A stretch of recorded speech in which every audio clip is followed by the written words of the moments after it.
দুপুরের পাতে দই পটল হলে কেমন হয় বলো তো ব্যাপারটা। চলো বানিয়ে নেওয়া যাক। নিয়ে নিলাম পটল, লবণ, হলুদ, চিনি, ধনে গুঁড়ো, গরম মশলা, আদা বাটা, কাঁচা লঙ্কা, কাজু কিশমিশ বাটা, পোস্ত বাটা, টক দই, সর্ষের তেল আর কিছুটা ঘি।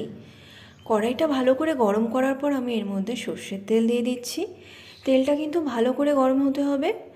এবার এই গরম হওয়া তেলের মধ্যে এক এক করে আমি পটলগুলো ছেড়ে দিচ্ছি। পটলগুলোকে কিন্তু ভালো করে খোসা ছাড়িয়ে দুপাশ দিয়ে চিড়ে আমি রেখেছিলাম। তো দেখো পটলগুলোকে আমি কিছুটা লবণ আর একটু হলুদ দিয়ে ভালো করে ভেজে নেব। লবণটা যাতে আগে থেকেই পটলের মধ্যে ঢুকে যায় তাই লবণ দিলাম, আর হলুদটা দিচ্ছি একটু রং আনার জন্যে। তো ভালো করে আমি পটলগুলোকে ভেজে নিচ্ছি। লাল করে ভেজে নেওয়ার পর আমি পটলগুলোকে তুলে নিলাম একটা পাত্রের মধ্যে। দেখো পটলগুলোকে আমি তুলে নিয়েছি। এবার আমি এই তেলের মধ্যে দিয়ে দিচ্ছি একটা শুকনো লঙ্কা ফাটিয়ে, দিয়ে দিচ্ছি পোস্ত বাটাটা। এরপর আমি এর মধ্যে দিয়ে দিচ্ছি টক দই। এবার আমি খুন্তি দিয়ে ভালো করে নাড়িয়ে নেব যাতে টক দই আর পোস্তটা ভালো করে মিশে যায়। এরপর আমি এর মধ্যে দিয়ে দিচ্ছি কাজু কিশমিশ বাটা। খুন্তি দিয়ে আরও একবার নেড়ে নিচ্ছি। এবার আমি দিয়ে দেবো এর মধ্যে সামান্য পরিমাণ আদা বাটা।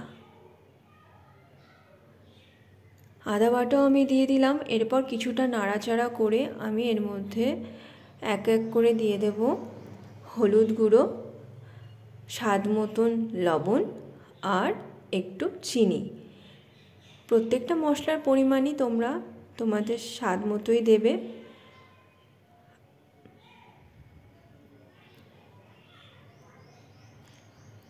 এবার আমি এর মধ্যে দিয়ে দেবো এক চিমটে ধনে গুঁড়ো। ধনে গুঁড়ো তোমরা চাইলে নাও দিতে পারো। তো এবার আমি ভালো করে আবার মিশিয়ে নিচ্ছি।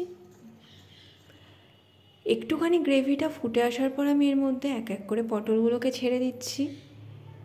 আমি কিন্তু রান্নাটা কম স্টিমেই করব, ঢাকনা দেব না। ভালো করে পটলের সাথে গ্রেভিটাকে মাখিয়ে নিচ্ছি। দেখো গ্রেভিটা ফুটছে। দই পটলটা কিন্তু শেষের পর্যায়ে, পটলগুলো নরম হয়ে এসছে। কিছুক্ষণ ভালো করে নাড়াচাড়া করার পর আমি এর মধ্যে দিয়ে দেব একটু গরম মশলার গুঁড়ো। গরম মশলার গুঁড়োটা কিন্তু আমি ঘরেই বানাই। আর দিয়ে দেবো এক চামচ ঘি। ঘিয়ে কিন্তু দই পটলে একটা আলাদাই গন্ধ এনে দেয়। আমার দই পটল খাওয়ার জন্য কিন্তু একদম তৈরি হয়ে গেছে। কিছুক্ষণ ভালো করে নাড়িয়ে চাড়িয়ে নেওয়ার পর আমি এটাকে সার্ভ করে নেব। আমার দই পটল ফাইনালি রেডি। এবার আমি এটাকে বাটির মধ্যে নামিয়ে নিচ্ছি। এভাবে একদিন বাড়িতে দুপুরের পাতে খেয়েই দেখো, অনুষ্ঠান বাড়ির আমেজ নিশ্চয়ই তোমরা পাবে।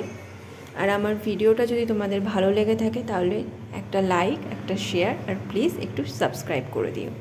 Thank you.